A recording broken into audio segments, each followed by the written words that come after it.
महिमा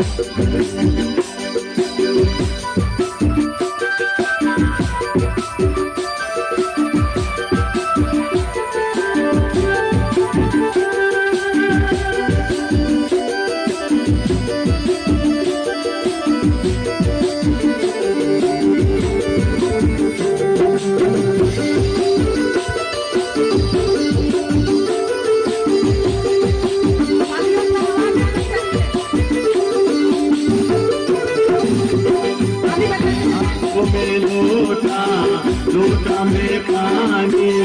पानी में अम्बा डालूंगा हाथों में लोटा लोटा में पानी पानी में अम्बा डालूंगा बड़ी दूरे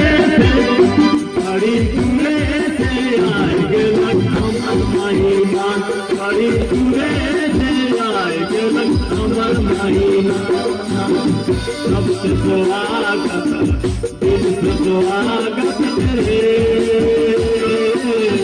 सबसे स्वागत दिल से स्वागत तेरे बड़ी दूरे से आएंगे अमर महिमा बड़ी दूरे से आएंगे अमर महिमा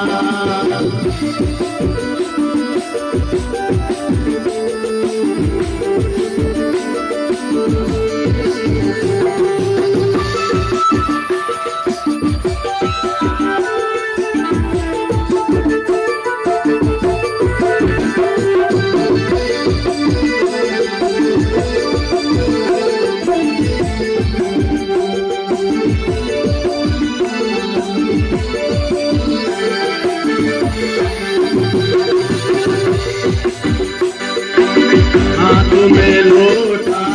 लोटा में पानी पानी में अम्बा डालूंगा